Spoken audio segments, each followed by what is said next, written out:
Hello, everyone. You remember the special surprise I told you we'd have? Well, here he is, Brandon.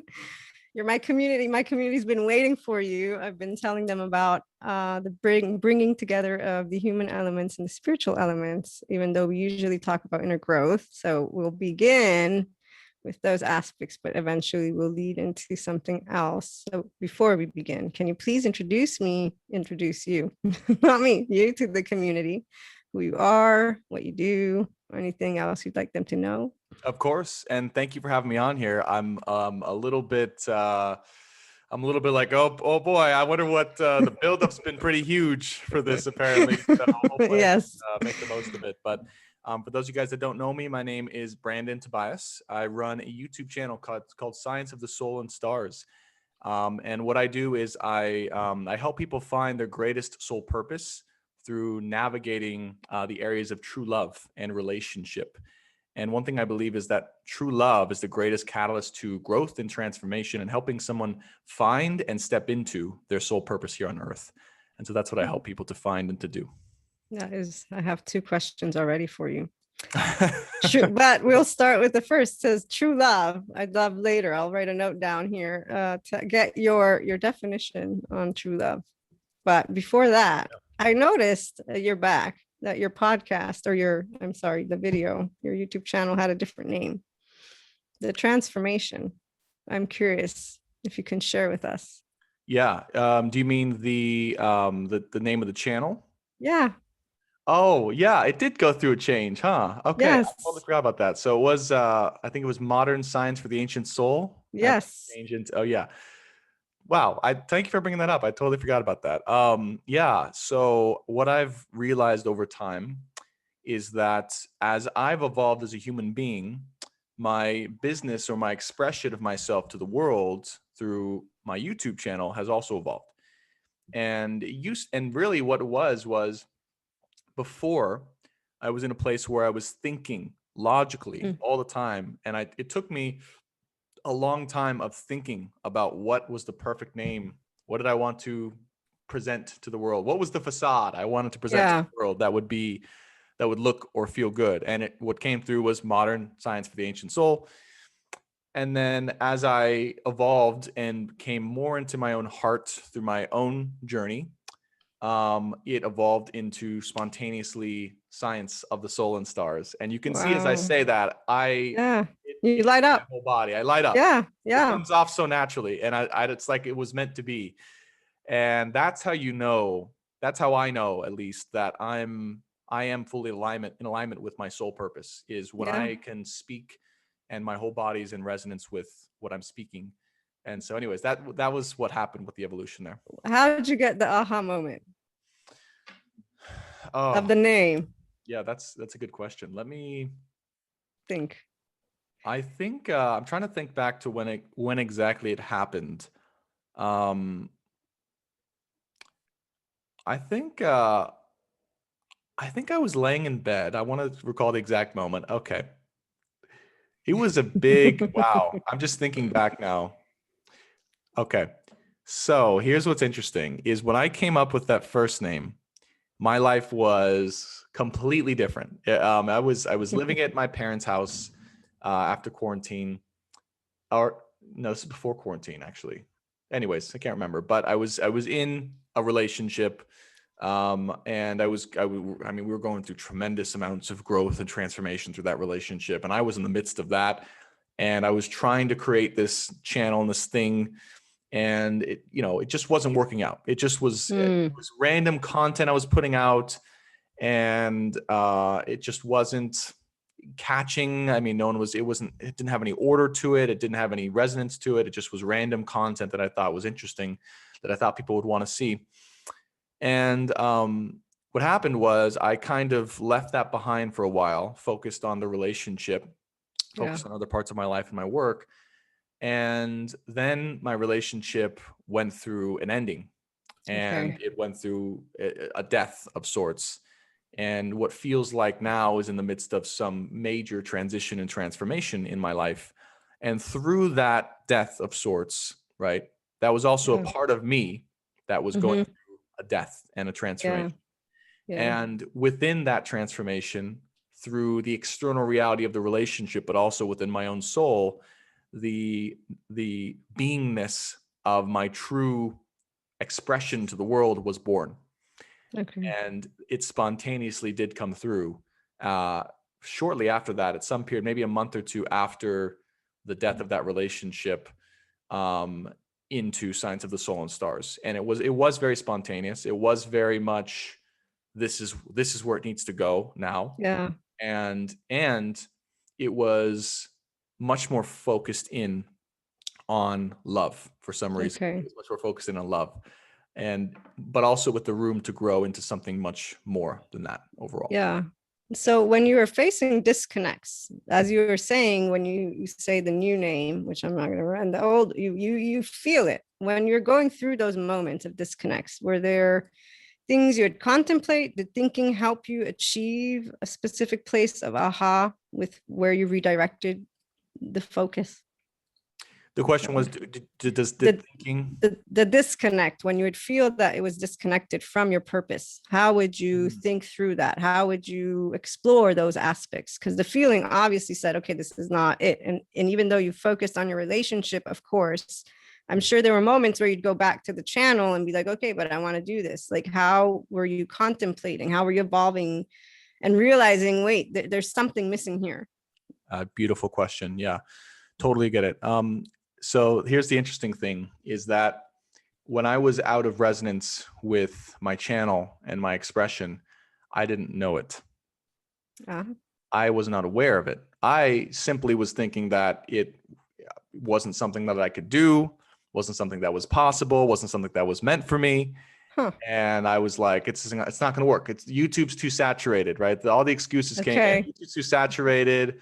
I don't know how to do this like other people can. I can never do, thumbnails, things like that. The things that make people successful tangibly, practically, all these things, right?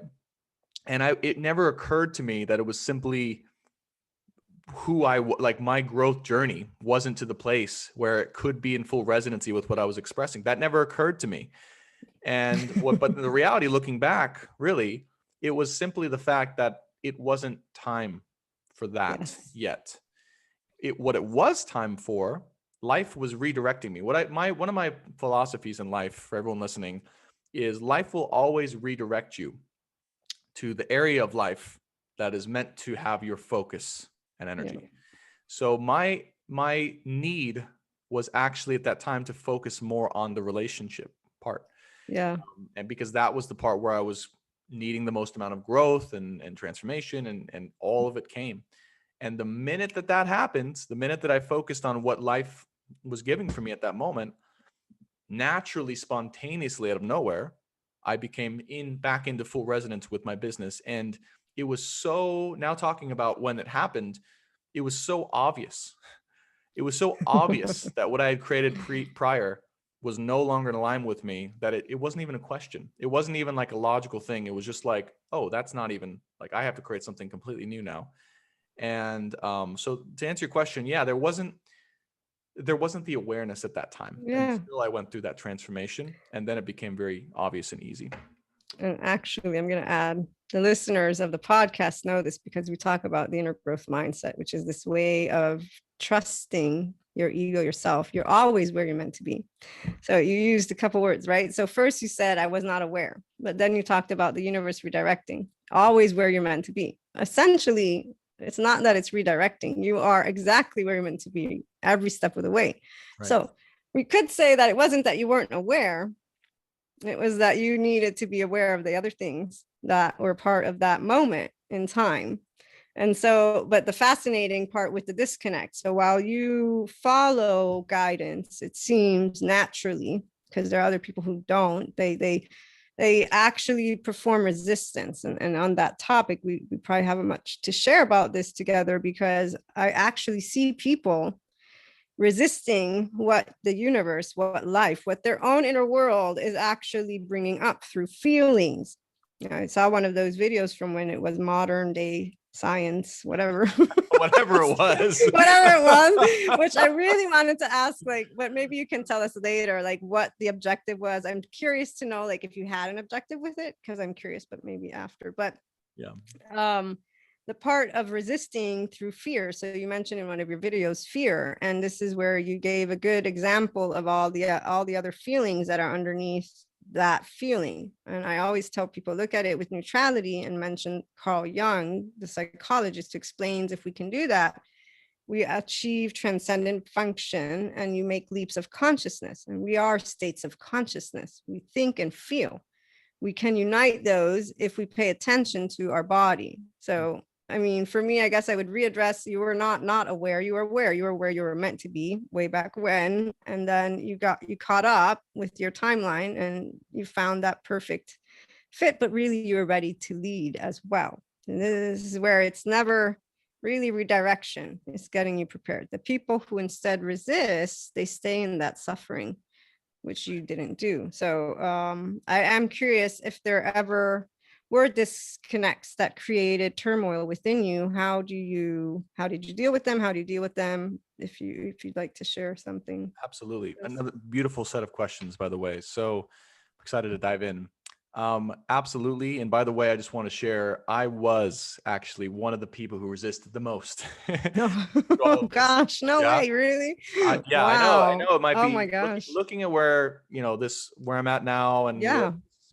it's hard to imagine, but, and I still, by the way, resist all the time. So it's not like I don't resist at all, but, back then, especially, I was the most resistant and I was the most in my head, and I was allowing my tendencies to allow my head. And if most people listening probably can relate to this, is I used to think that the head or the mind was the most important asset of the human body, that the mind could figure out, and the mind was responsible for figuring out our life purpose and our next steps and who we should be with in love and everything. And the furthest thing that could be that's the furthest thing from the actual, yeah. But I was one of those people. And so I was where I was at, trying to figure out everything with my head, my love situation, my business, my future, my purpose. And of course, none of it was working. And it was all resistance, right? And the minute that I surrendered, the biggest word that came to me as you asked that is the word surrender. Surrendering to what is currently in your life, and allowing whatever that is to show you and to teach you the lessons that you need to learn right now, is the fastest way, not always the easiest, sometimes the easiest, but the fastest way to redirecting, as you said, to your best timeline or your ultimate life purpose. And the way for me at that particular time was to surrender to the love, the true love experience and the relationship that I was in, that I was in so much resistance to. And this is why and how and where the birth of my channel came to be, is because I realized, well, there's a thing called true love, and that thing is not logical. It doesn't obey the rules of logic. And even though I have for most of my life, all of my life, been able to rule my life from my head, there's now this one thing that I can't explain, that I can't logically, pin down. And you know what I mean? And it's now this thing. And so when I realized that, and I went through the process of surrendering to that, I realized, oh, life is about surrender, and life is about following your feelings and allowing your head to help create what your feelings want to create. Yeah. So that was the story there. I don't know if that answered your question. We're having a conversation, and I'm sure that, yes, it answered more than one question for whoever's listening to this conversation. Cool. And so right here, you just said true love. What is your definition? If you had to define, express, explain? Yeah. What would you? That's a good question. I've never been asked this question, by the way. So it's interesting that we get a chance to define this, that I get a chance to define this. True love is, it's love that is so unexplainably deep, so much out of the bounds of logical, tangible reality, and so incredibly rich, fulfilling, spontaneous, and also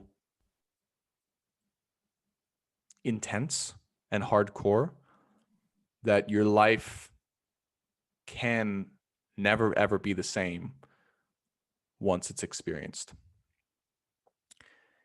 It's the journey, it's this roller coaster of the highest highs of what life has to offer and the lowest lows, the greatest possible experience and experiences that life has to offer you as a human, us as a human being on this planet.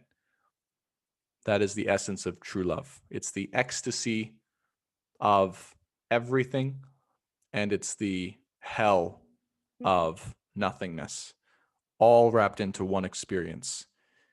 And it's the fastest track. It's the fastest vehicle that I know of, at least in my life experience, to get us, to get you, to get me to reach what we're here to do and to grow, to become in full alignment with unconditional love. Now, would you say that it's directed towards one person? Yes. So the way to experience true love is with an individual. Yes, I would say that is true. And this, I'm glad you brought that up. This may be, this is, when I say these questions, or when I answer these questions, this is in my life experience. This is in my life path. This is what I'm here to teach. And there's a collective of people that have started to follow me that are in the same boat, that are in the same life experience and path. And some of your listeners may not be in that. Now, some of your listeners may disagree and say, hey, love, true love can be with, and it is essentially with everyone all the time. It's unconditional. But when I say true love, it's a little different. I want to differentiate unconditional love from true love, because true love is what leads you to unconditional love. Yes. Okay. When I say true love, I mean the true romantic ecstasy of love. It's the passion and the fire of connection, electromagnetic connection between two individuals that cannot be explained logically. That is for the purpose of taking those individuals and ascending them to a place where they can be in alignment with unconditional love. That's what I mean by that. That's the journey. Yes. That's my particular soul's path to unconditional love. Everyone has their own vehicle to unconditional love.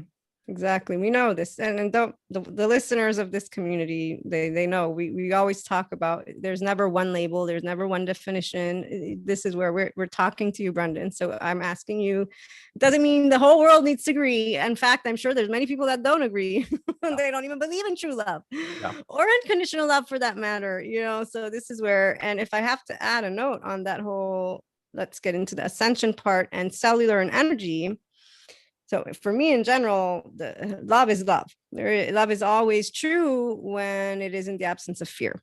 And therefore, a person can experience it in many different circumstances. The only reason we have these words, obviously, is because of other constructs, but it doesn't make them any less important. And as you pointed out, your soul's journey, you know what it is. Therefore, it is to speak to these individuals who, through that true love experience and the wisdom you will share with them and the balance you will share with them that you already do, they achieve that place. And it's the most beautiful place, if I have to be honest, to share to somebody, to be able to achieve a space of non-destructiveness with their going through the hell of what happens when things don't go as one wants them to go.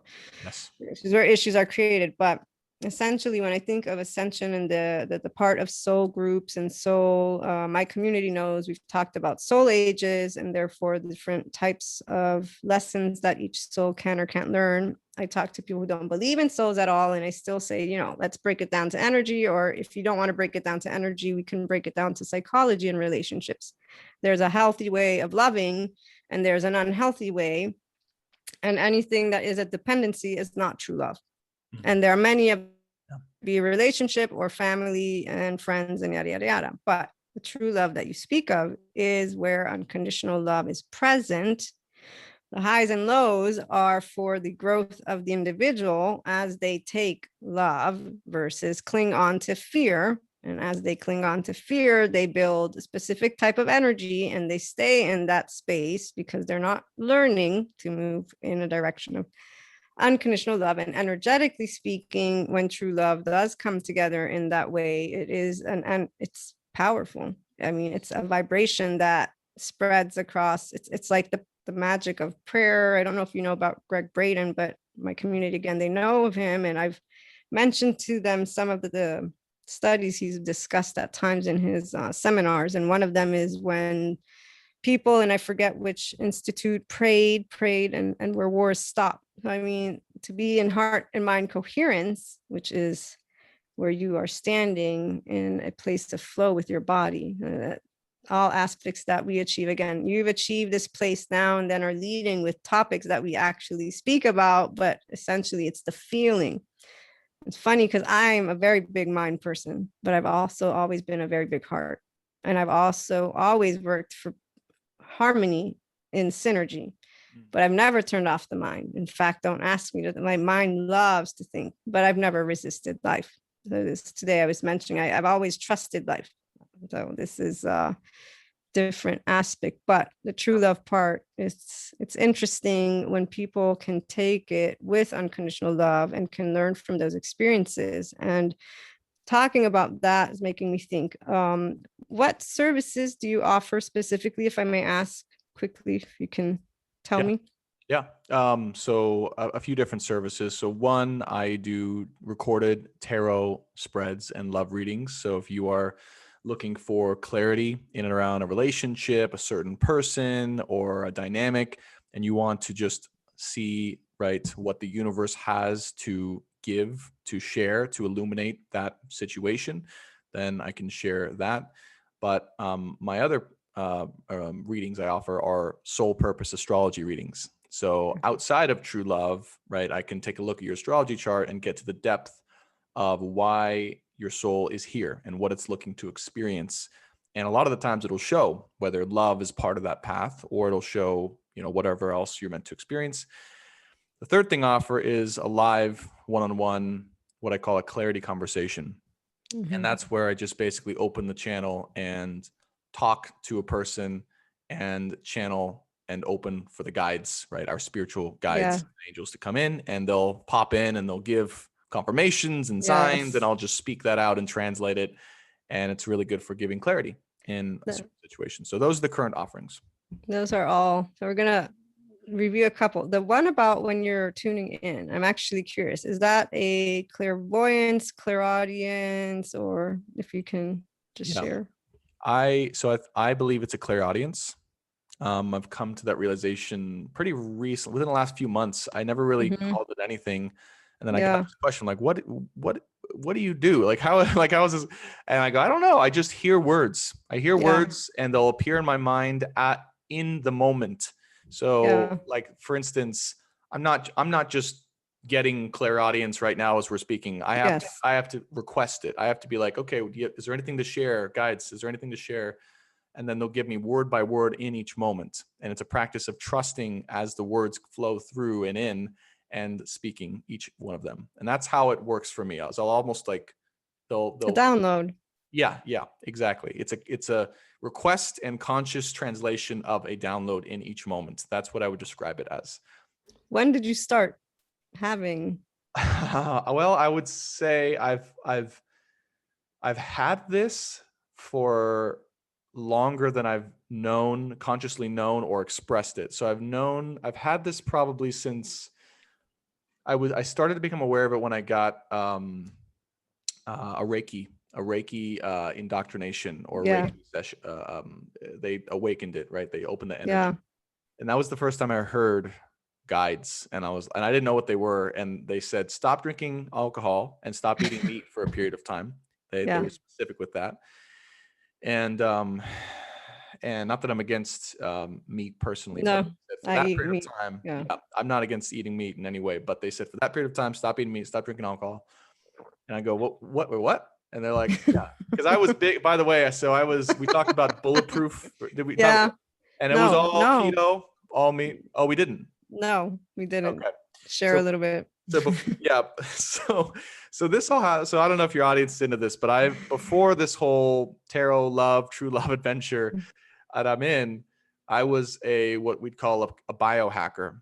And that was all bulletproof fasting, intermittent fasting, supplements, like human performance, up-leveling human performance, and basically using the mind to optimize, right, every aspect of your human physiology. Yeah. So very scientifically minded on the cellular level. And I worked at a place called Bulletproof Labs in Santa Monica, and I helped people lower inflammation and increase mitochondrial output and efficiency and all these things. So anyways, I was big into that. During that career, I decided randomly to get a Reiki indoctrination Session. Yeah, well, it was the teach the Oh, well, I don't know what they call it. It's so you the got the first level? yeah. Well, I'm level Okay. 2 now. I'm level 2. Ah, cool. So, Okay. but as the first level, that things changed. So Yeah. it started to change. And I think it was because I consciously chose to start to pursue a path outside of what I knew, and that's when they knew they had permission to start to come in. Anyways, long story short, that was in 2016, 2017, somewhere around there. It was a while ago. And I kind of put it off to the side, didn't really pay much attention to it, continued with my career. But my urge to get more and more into energy healing and astrology and learn about the esoteric sciences continued to grow from there. And then I started randomly, my coworkers, any of them watch this, laugh, but they started allowing me to give them Reiki sessions while we were working. Yeah.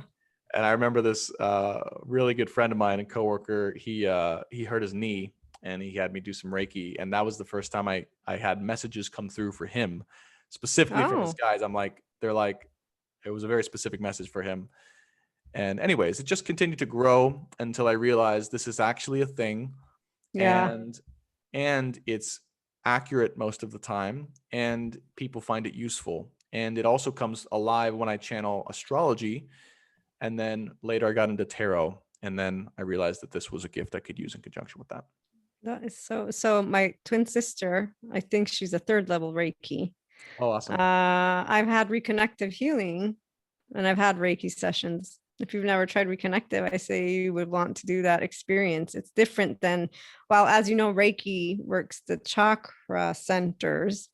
Reconnective healing, it works with the energy field. It's really amazing. Completely different experiences. Yeah. Reiki, I still remember when I had it, the way it felt with each chakra, and also it felt like, what is the word I'm looking for? It felt like clean energy. I don't know how to explain it, but like very freed up, clean energy, like purified water. That's the like purified water. Yes. Then I had a shiatsu massage, and that was interesting because the person is actually a Reiki master, and she's the one who does my reconnective healing, by the way. But she did a shiatsu, and that I felt like a river flowing. So it was interesting on that aspect, as well as just a regular massage really frees up tension as well. So they all fascinatingly work. Reconnective healing, on the other hand, while you're laying down, and it's from afar that I got mine, it just works different areas, and every experience is different. Everyone, and almost the last one, I felt like I was in water, like those bubbles that they close you in, and you're like in that's how it felt, like oneness. Wow. So it's really, you really should. Yeah, that's interesting. And just FYI, 2016, 17, I don't know if you've heard of Ascension. And so that the earth is going through its own 5D ascension, transformation energetically. And since we're on the topic, and like I've shared with you with my community, I plan on, and I've already started integrating more of these aspects. So I'm going to share with you and we can continue this exchange. But there is a specific timeline. I don't remember all the dates, but there was at a certain point with this ascension, I already knew that a second wave would awaken. And that there's a first wave, a second wave. They've compared it to this economical diagram, the one that, like the laggards, the first adopters, the innovators, there's a specific. So it isn't by chance how you got to do that awakening. Mine began way back when with the earth.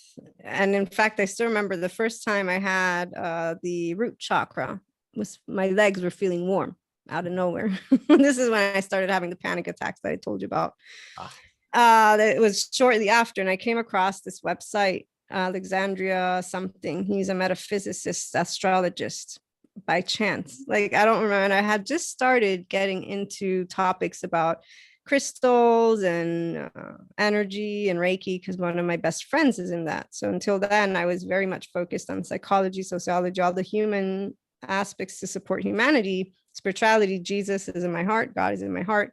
Today I transcend, but she started introducing me to things, and I'm open to stuff. But yeah, I came across this website and I had this first feeling, this first panic attack, and it was when the earth's root chakra was opening up.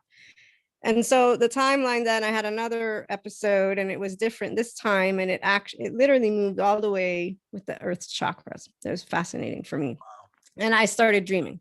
So the Reiki healing, I had a friend and she gave me at a certain point a session.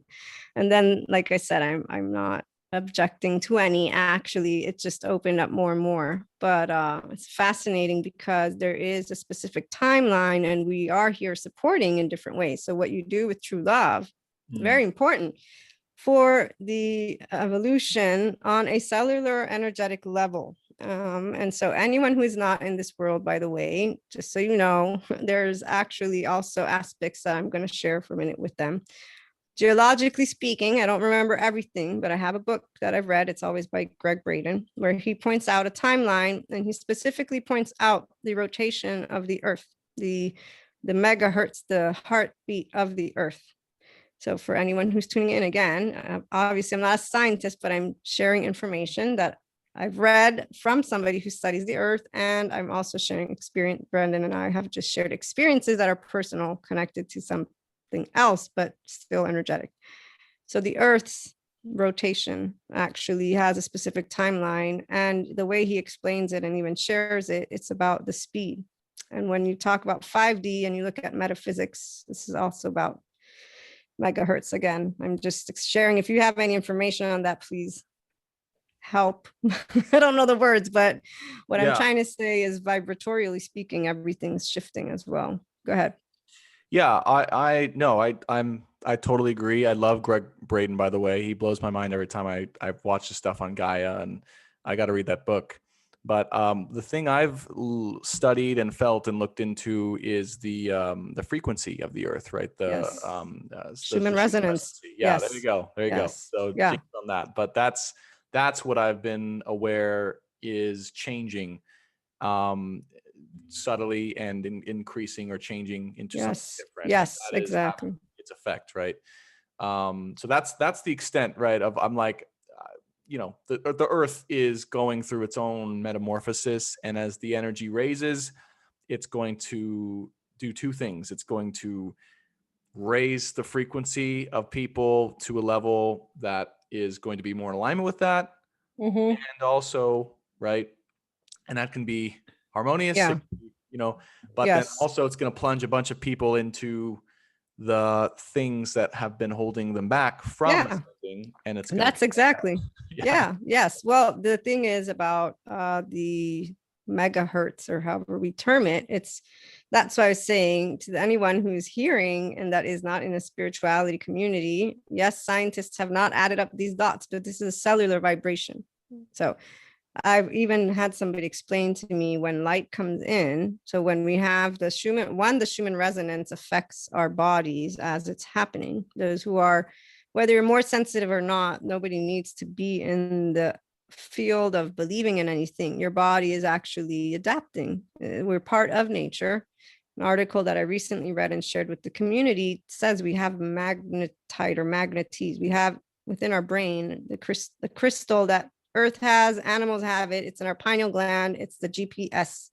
Yeah. So I'm just saying we're all connected in that cellular format, and what you are saying is true. So in people's day-to-day life experiences, they will have things that take place. So moving back to this topic, when it comes to relationships, for example, the part that you hear and see is great. I see when you're picking that up. It's really truly awesome. And I believe as we find out more information on a physiological and an energetic level, we may gain in the future information on these downloads in a certain way. But Yeah. besides that, the part where you do tarot, how did you begin that, and how did it feel, and if you want to share a little bit about. Sure. Yeah. So tarot was the first step in order to really trust in the messages that I would receive and get downloaded, actually. So it's a good segue here, because prior to that, I was very much into astrology, and I swore by astrology exclusively. It's funny, now I have a YouTube channel all exclusive about tarot, but I was all about astrology, right? And Yeah. the reason why was because my mind could hold on to something tangible, right? My Yeah. mind could say, hey, this is proof, this is based on someone's unique information, and there's nothing that can beat this, right? Yeah. And then I was at this co-living facility. It's called Haven. And there was a bunch of spiritual kind of wanderers, I would say, who lived at this co-living facility. And I was one of them after I'd quit my job at Bulletproof, which is a story for another time. Well, we can get into that if you want, but it's because it's pretty cool. But someone had initially said, hey, I know you're into astrology, but have you looked into tarot? And I said, no, I've seen it, but isn't that for like witchcraft people, things like that? And he's like, no, actually, it would be like an amazing complement to astrology. And I go, how so? And he says, well, tarot's very honest. And he said, tarot will tell you the truth whether you're ready for it or not. And I was like, what do you mean? And he's like, when you draw the cards are directly sharing the energy that's currently in that moment present in the universe and in your soul, and what collectively needs to be shared. And I go, how's that possible? And he goes, well, it's just, I'll show you. And, he proceeded to do some readings, and they were profound, and I was intrigued. And I was like, okay, that's interesting, but I don't know how to read tarot, and I don't feel like learning the tarot. So I put that off to the side, as I often do. And then I went to a trip to Mammoth, and with a couple other good friends who I do like a bi-weekly show with, a meditation and mythological thing, Alexis and Maura. And Maura had this deck, the Wild Unknown Tarot, at this it was my friend's house in Mammoth. And we were just kind of, hanging out, just talking, chatting. And she goes, look, here's like, just draw, just here, like take this, draw cards, and see what happens. And I'm like, but they're good friends. I was comfortable. And anyways, I proceeded to draw the cards. I had no idea what the meanings were of anything. And as I drew the cards, the visual representation of the image sparked words in my brain. And I could start to put together the story. The gift that I seemed to have was to put a story together around the images that were showing up that lined up. And then as I spoke that out, it turns out it lined up with what was going on in their lives as well. And I realized, oh, yes, it's important to know the definitions of tarot, but it's also equally as important to feel into the moment and to allow this to spark your intuition. So anyways, that was how I got into it. And then after that, I immediately went and bought a deck and drew cards for myself for like 3 months straight. Hated this deck. This was the Universal Worth deck. And this is my first purchase deck. And this deck and I were not good friends. We were like worst enemies. How come? Because, so at that time, I was in the midst of a relationship, and every time I would draw cards, it would show me the cards I didn't want to see, the truth about what was going on and what I did. Right? The biggest trigger, right? So I was worst enemies with this deck, but I would still draw, right? And over time, I realized it was doing for me the exact work that I needed to do in order to evolve in every single way. And I now am best friends. This is my favorite deck, Yeah. the original. And it How is did all you about, start? How did you start giving readings as well? yeah. Mhm. What was my first reading? My first, oh, yeah.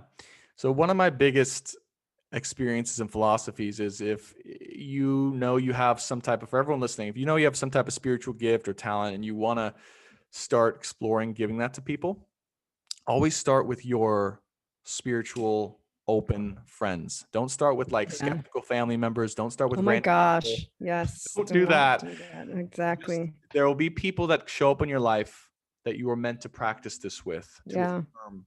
And I had those people.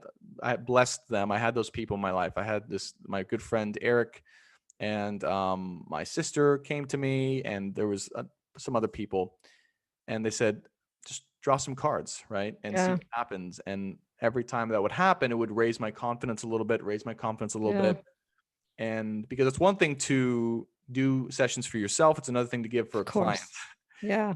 And anyways, after doing that, I would say, I don't know, 5, 10, 15 times, I started to realize this could be something like added into my business. It wasn't until I decided to make my YouTube channel about love specifically and astrology updates with tarot, zodiac specific love updates, that I really embraced fully the Huh. power and the magic of the tarot. How did the idea come to you to do that?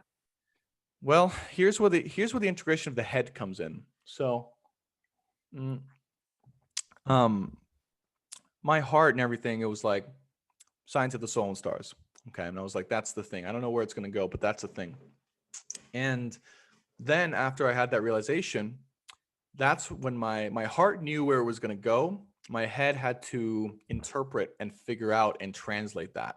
And what it did was it figured out on YouTube currently right now, right, based on market research, based on SEO research, and based Yep. on how to be seen and be recognized on YouTube, what are the areas on YouTube that are most popular with not a lot of Mm-hmm. competition? And as I did this research, I researched astrology, of course. I researched health. I researched all these things. None of them were that good of topics because they were all either oversaturated or not enough demand. The one thing that was very high demand and very low saturation was tarot. Yeah. And I go, really? And my head was like, am I really going to make my YouTube channel about tarot and love? Really, Brandon? And my heart was like, absolutely. This is Oh, it. I love it. Oh my And the God. minute I started doing that, immediately I got positive feedback. I got, it's not much, doesn't sound like much, but at the time for me, 50 views, 100 views was Of like a course. lot. It was like, Yeah. whoa, like that's amazing. Hey, Yeah. that's 50 people you're affecting. Right. So side note, I started to do tarot because of my dreams. Because Wow. I wanted support to know what I was supposed to, because some of the dreams are for the collective. But eventually I just started embracing tarot because it helped me communicate. I love it. I actually have many. I have the deck you have, and then I got a bunch of other ones at home. And I remember for me at the beginning, it would give me lightheadedness, but I could feel that connection. And I don't distribute the information because there are people who become dependent on it. And like you were saying, it's about the energy of the day. And really it's supposed to be a tool to support you on your journey. So it's one of those well, one you are great at what you share, and I can tell like you're always how can I put it, that energy attracts energy. I don't feel that people that would be dependent are coming to you. This is what I was trying to say, because I've seen different types of readers, and I actually know some of them, and they're, let's just put it, in a specific place with their readings, although the energy is still, they're picking up, but they're interpreting with other aspects, which I'm sure they're meant to give to their community. But moving to the side, I wanted the community to hear what you do. That way, if they're ever interested, they can come to you, because this it's very felt that there is a pure wisdom and a pure connection and no fear-based. Not that it's bad, but the fear-based is what creates a dependency and doesn't bring to that love. And Yes. it's funny about true love and relationship. One, the way you reacted to like, really, this is what I'm going to do? Because obviously you never thought you'd go in that direction. But as I saw your channel, I said, I think you did research to figure out, which way, because I saw that the relationship readings or the relationship topics got more views. Yes. It's very nice, not to mention that your own transition and what you went through. How did that, did it help you as you were going through your own rocky stuff? Okay. Yeah, so beautiful questions. I want to add something from your previous statement though about tarot readers in general, because I think that's really important for just to note here. Yes. Is I 100% agree. And this is part of the reason why I was hesitant to become a YouTube tarot reader, is because prior to doing it myself, I had watched a lot of other tarot readers, and I don't want to make anyone feel or sound bad or anything like that. But what you said about making people dependent is very important, because that's where the dark side of it is. The dark side of it is, if I'm not here to share this information, you'll be lost. That is totally not true. And if any tarot reader ever gives that vibe, or ever like just creating that energy, it's coming from not a genuine place. Yes. It may in some aspects be accurate, like you said. They may be picking up on the energy, but the energy in which they're sharing that from their own soul, right, is not as genuine or as heart-centered or from love as it should be. It's not centered in growth. Yes, exactly. It's not centered in growth. And I want to note this, because I have specifically made a point to not be that type of guy. Like I don't ever want people ever to be dependent upon my information. And my overall direction of where I want to head is to teach people how to follow their own inner guidance when it comes to love and life. And that's also the big reason why I've moved now away from zodiac specific readings. Because what I found is a lot of the people that were attracted to those readings are, we'll just say that those people are dependent, more prone to being dependent, I would say. Yeah. Yes. And again, not in a bad way, but it was also, it was the evolution that needed to happen. I'm like, you know what? I need to go into this place where it's going to be more teaching how to handle the energy that's going on and what's going on, but it's not like telling you what's going to happen necessarily, if that makes sense. So yes, it does. Just want to note that for everyone listening and going, well, tarot's this or that, but so that was that. And then your next question, what was your next question again? Sorry, I lost myself in that tangent. I don't know either, but to add to that, just because it's fine, we'll think about it. And if we don't, we'll venture off into another aspect. It is very important as a professional. I'm also, so for example, an online marketer, but with all the psychology and other reading, this aspect, whether it be tarot, whether it be a coach, a psychologist, anything. Just recently, I did a couple of shorts on this topic and in different ways, but a dependency is not growth. A dependency is not empowerment. A dependency is not a leader to me. That is somebody who should not be. And I don't judge them, because in fact, that group of people leads the people that want that information. And there is an energetic vibe, meaning that's why when I said I feel pretty confident you would not attract that. And in fact, see, you moved away from what you recognized as bringing specific individuals that it's not positive to create dependencies. No, I didn't distribute the information. And even if I didn't, even the closest one, I had some that I had to somehow wiggle my way out of what had become a dependency.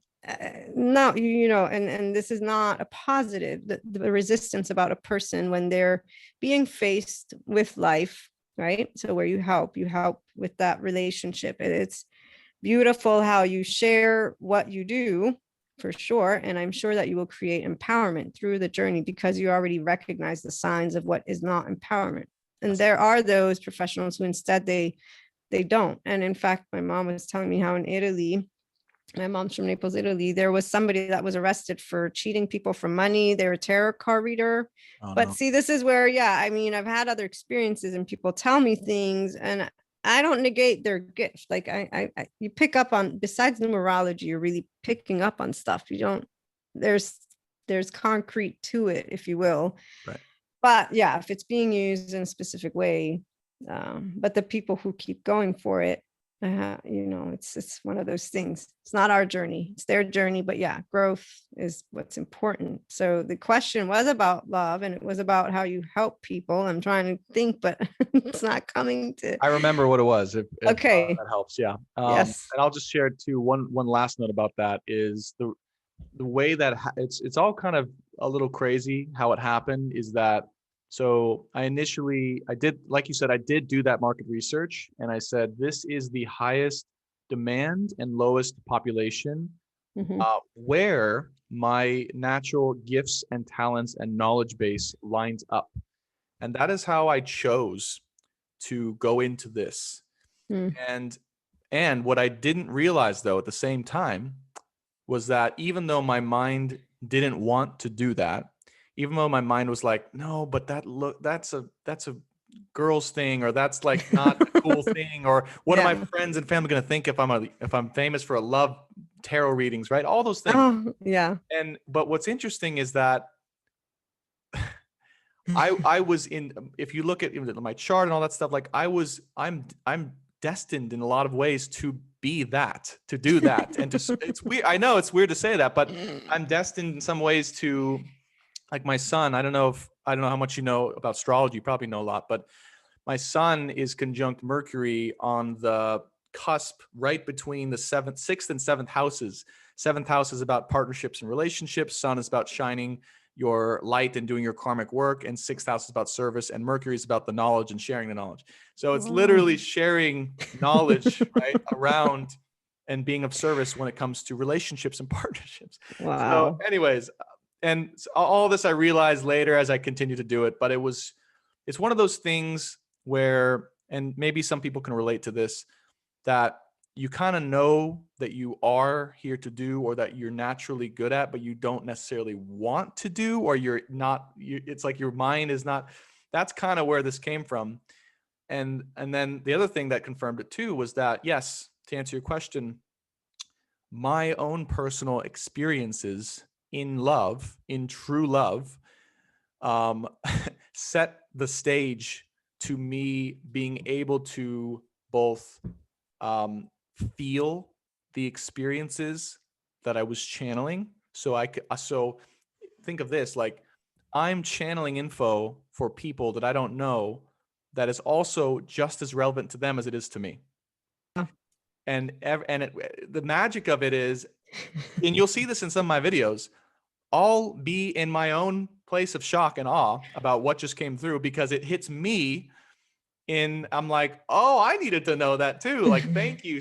And it's not right. So, but the part of the reason is people can feel that. People can feel that I am genuinely in the experience with them. Yeah. And I'm not just some guy who's just sitting on a mountain channeling this information that's not going through it. I'm in the trenches. Yeah. And also, so I'm able to combine that channeled info with the experiential, like my experience of it too. I do try to keep it separate, because I don't want people to think that I'm giving my subjective interpretation ever. Yeah. But I also, sometimes I'll share, like, I've been through this too, or I know what it feels like. Yeah.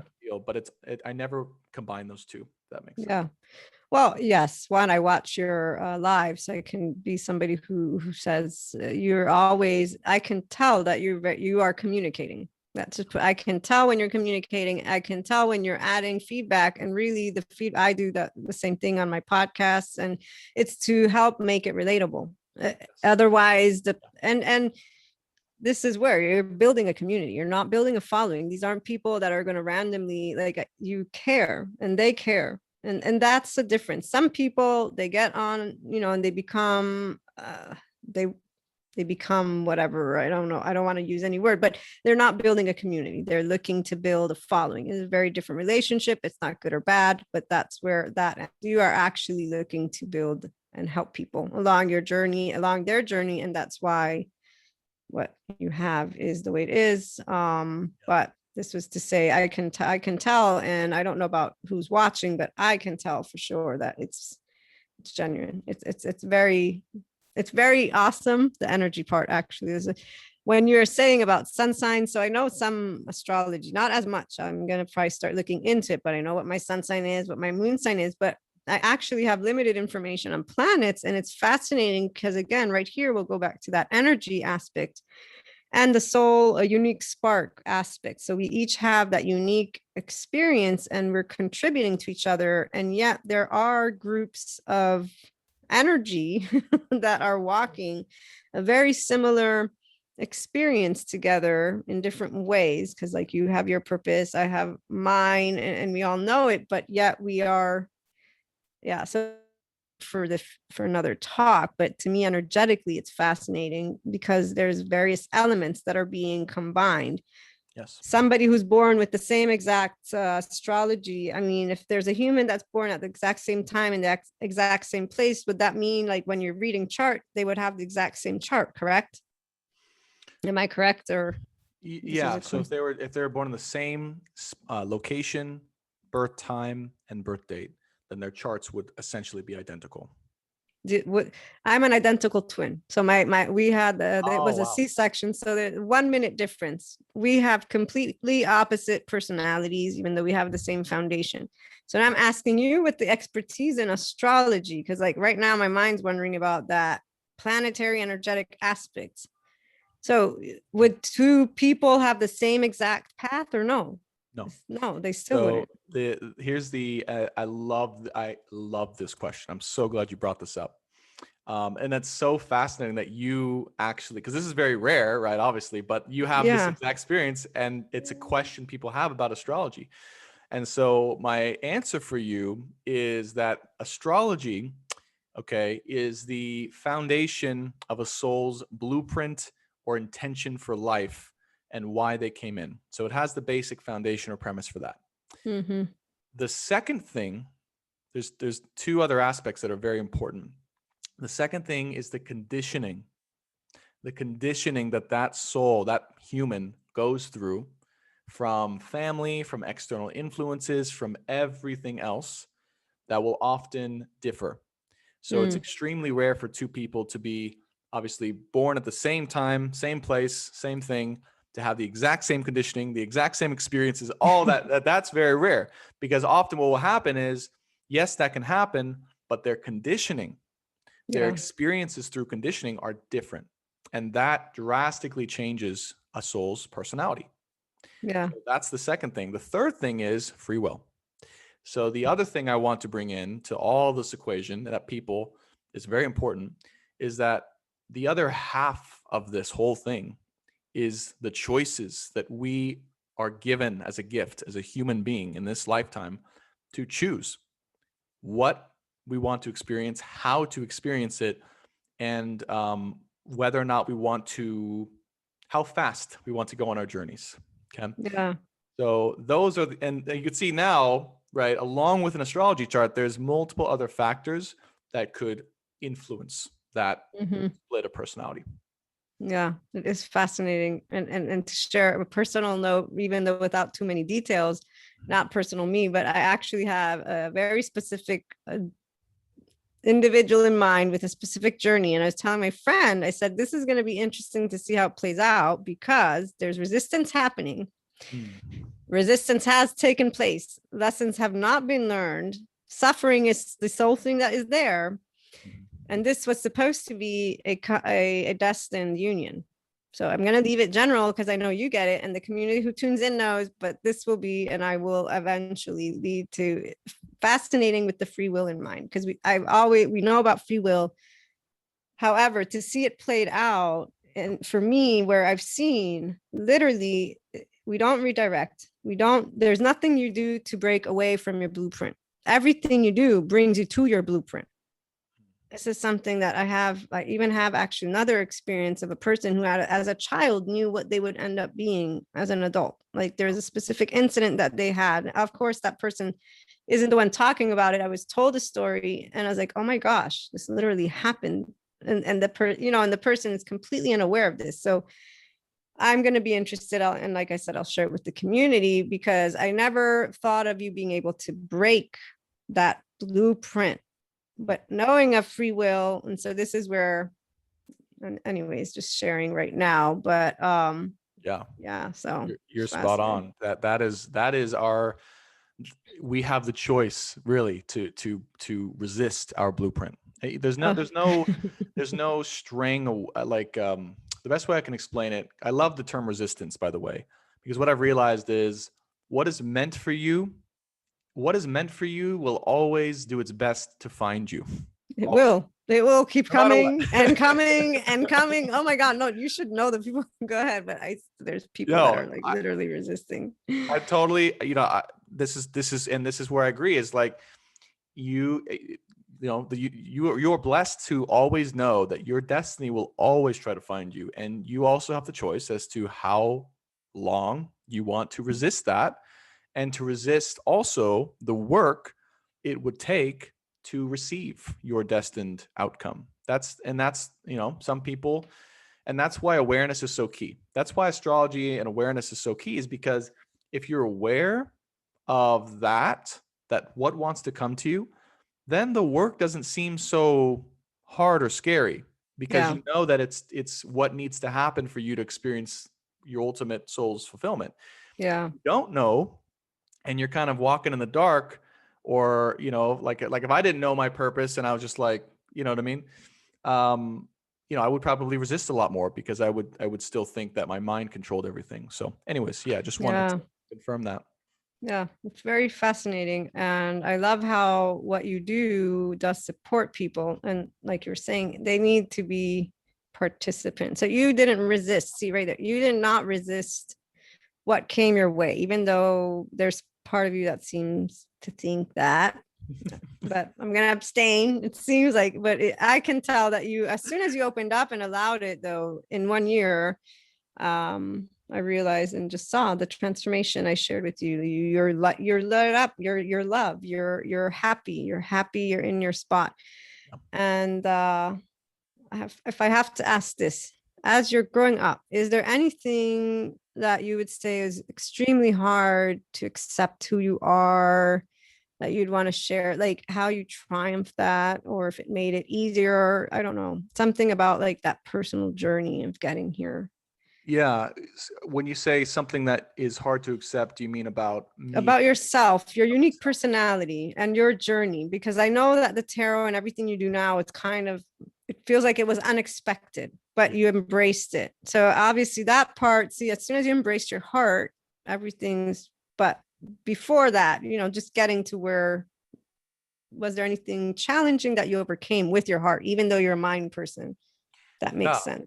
Yeah, that's a great question. I would say it's the feminine side of me is the greatest thing that I was in resistance to, which is where all the magic and all of the heart stuff and all of my soul's purpose lied, was in the feminine aspect of me. And I resisted that part of my heart, of my intuition, of the softness, of the love, of the care. And, that's been probably the biggest part of my healing and my progression, is to accept and to allow and to embrace the feminine versus reject it, and because I really, we're all growing and balancing both those sides, but my journey is to become very balanced in both my expression of the masculine and the feminine. Right now, I know that my feminine part of my soul spiritually is like up here, and she's like watching this masculine part of me like resist. and struggle and, like not want to do and all these things, right? So I can sense that that's trying to come into balance. So I would say it was that. It was the part of me that is soft, that is, gushy inside, that is loving, that is nurturing, that wants to care and to give to people and to love them and to cry and all those things. I resisted that. I still resist all the time, but Yeah. I've resisted that all the time. And, of course, we mentioned it, ironically, like love is the thing that ultimately caused me to like stop resisting that, because Yeah. it forced me to open that side up. And for me, and I think that the collective that I'm channeling for and the community I'm creating, that's why like love is connected to there's our soul's greatest purpose, is because Yeah. it's the side of ourselves that's in resistance to love that's also resisting our own greatest purpose, if that makes sense. Yeah. Yes, it does on so many aspects. And I'm going to add a couple notes and then we'll close it here. And by the way, community, I've asked Brendan if he wants to be somebody who consistently meets up to have specific these types of conversations. I won't make it only about what he does, but he said he doesn't know yet. So we'll wait and see.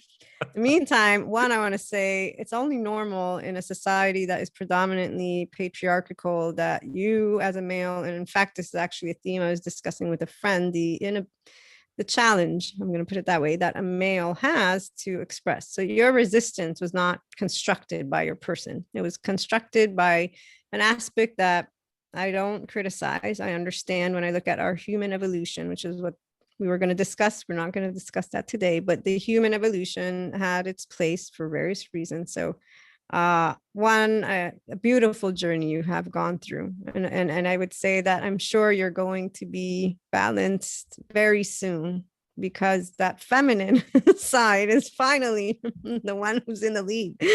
And so the mind, the mind can't, yeah, the mind won't be able to do much resistance with a sweet heart. But yeah, with society's place, it makes sense that there's still some things. I remember, and I'll share this, but I tell the listeners how when I came to terms that evil didn't exist in the way the church and the external taught me, because I had read enough psychology books to know that it's a hurt ego. It is not, it's a afraid ego. And today, with the basis of neuroscience and how the nervous system works and our flight fight response, this has opened me up even further. Now I understand exactly what mechanism takes place every time fear is present. It's a physiological, but there's so many other layers.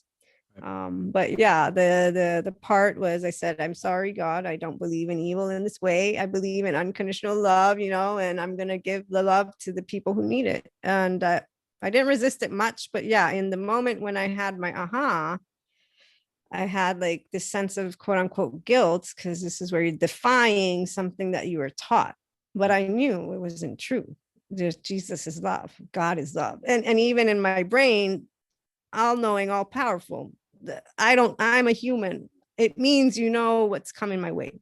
So even in my own mind, I was able to say, at the end of the day, I have the information, I have the knowledge that you're the one who knows. Technically, I'm doing what I'm supposed to be doing. It's not a bad thing. So just sharing experiences. Again, those challenges are presented from the outside, and then working with your heart, you get to, wait a minute, it's okay. And you move forward. So, but Absolutely. before we go, do you want to share anything else with the community? Oh, goodness. I mean, this was just such an amazing conversation. Thank you for, you did an amazing job. Just, I want to share like hosting and holding space, and the questions were astounding, and questions that I've never even explored personally yet. And thank you for that gift. It was so cool I think one of the defining moments of this podcast for me was defining what true love is. That was totally from my soul in the moment, and I have to go back and watch what I said, because I'm curious what that would be. But thank you, and I guess I would just share as last notes for people watching and wondering what to do next, or where to go. at this time, whether it's in love or in life or anything like that, is I would say that the best thing, the best first next step to do is to become aware of the journey that you're on in whatever way speaks to you. One of the best ways I've found is through astrology. That would be very incredible. It sheds a light on why you're here, and it gives you tangible, almost scientific proof Yeah. of your birth chart and your soul's journey. So that would say the first thing. And then the last thing I'll say is to ultimately surrender to the part of life that's currently showing up for you that seems the most difficult, or you sense you're in the most amount of resistance to, whether it's love and relationship, career, business, being on Yeah. your own, being with someone, family, whatever that is, that's the hardest, that you feel is in your life presently trying to make an entrance that you're in resistance to. Surrender to that, and that will lead you to wherever you need to go. So Yeah. I'll finish with that. And by the way, we'll include Brendan's links, everything, so you can get in touch with him, and have a wonderful continuation of your day, guys. Thank you. Thank you, guys. All right.